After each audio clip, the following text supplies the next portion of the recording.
My view is that we should understand that we should focus on Trump's comprehensive vision about foreign politics and the future world equilibrium. In my opinion, he is setting the bargaining table in order to make the European allies of the United States accept a reorientation of NATO, which will be functional to the establishing of a new relationship between the West at large and Russia. So what you're saying is that all basically the existence of NATO is tied to the thaw in relationships between Moscow and Washington. Is that what you're saying, sir? I think that something in the views of President Trump should change in the posture and in the attitude showed so far by some of the European allies, I mean especially the Baltic states, Poland, and several other former members of the Warsaw Pact, which since long are advocating for a more aggressive stance vis-à-vis Russia. On the opposite, President Trump thinks about a different world order in which Russia is seen much more than an adversary as a partner. And partnering with Russia means that some of the European allies of the United States in NATO should change their attitude. And the best way to make them think about acceptance of change is to remind them that the United States is the most important shareholder of NATO and can also withdraw its financial support to NATO in case NATO won't adapt to the interest of the United States as the United States now conceives them. That is all fine and good, Doctor, but Trump is only one person. Even though he is the soon-to-be president of the United States, there are still adversaries within the actual context of the White House administration, Congress, et cetera, et cetera. There are obstacles, is what I'm saying.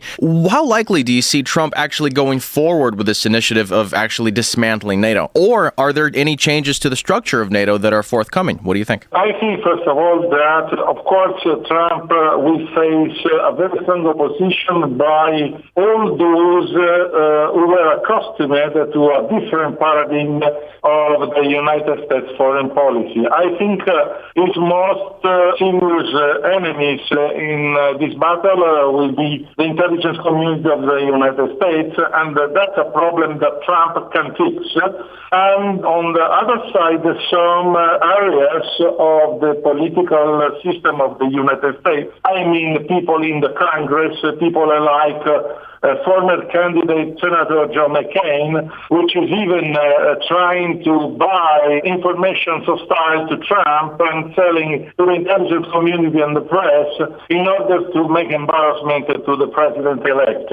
I think that Trump will prevail on the intelligence community because the spoil system the United States adopts allows the president to change the directors and the top officials of the intelligence community as well as in other critical positions of the administration. The Congress is a different matter, and I think that it's very important to Trump that he will preserve the popular support he presently enjoys until he will be supported by popular consent. Trump will have a chance to prevail also over Congress.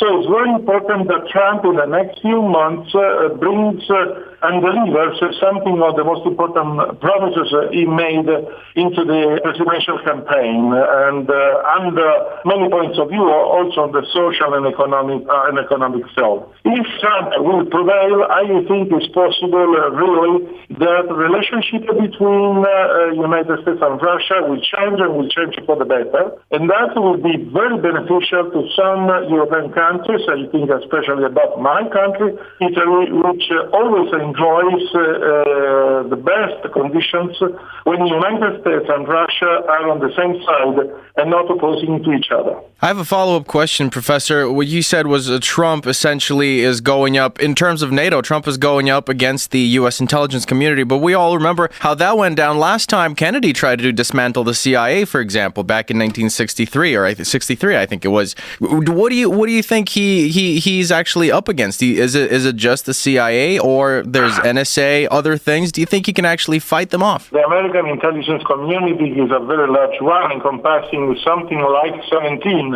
different bodies. Even if after 9/11 they were put under a national director,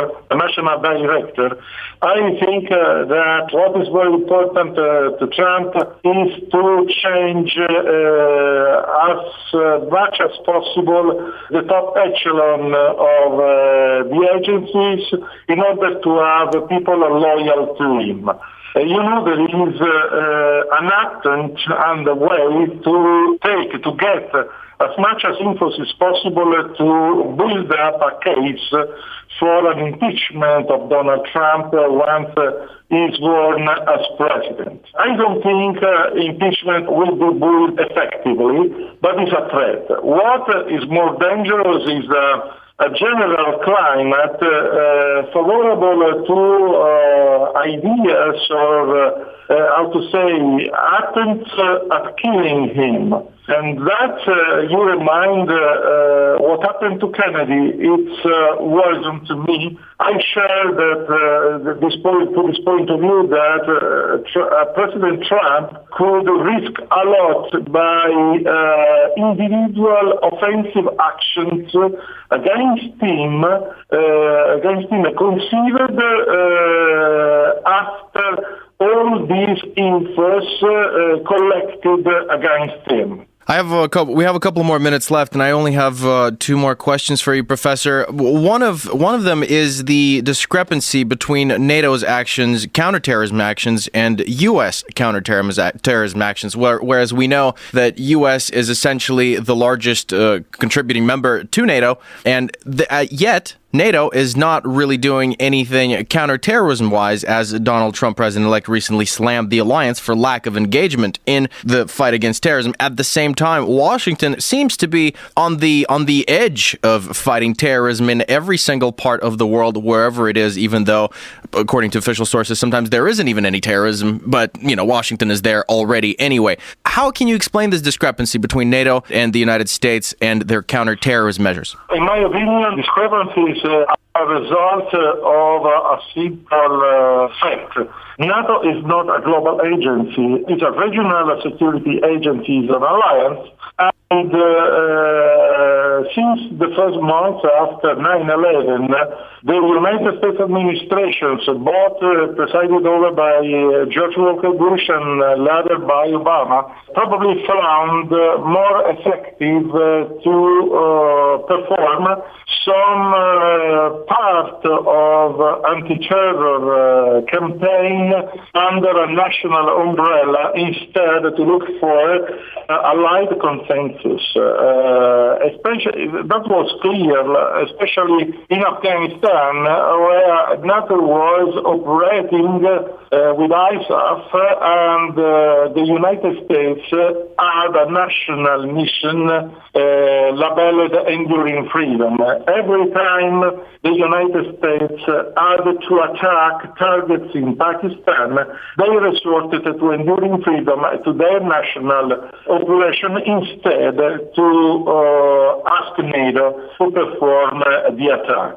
I think this is the most important reason for the discrepancy, but it's clear that something has to change in the way we conceive counterterrorism and anti-terror. I think that counterterrorism requires a wide-range stabilization policy vis-à-vis the Middle East and the Mediterranean area, and is of paramount relevance that Russia, Turkey, United States and Egypt act together to establish such consensus, such compromise required to fight against terrorism and to deprive terrorism of its cultural and political roots.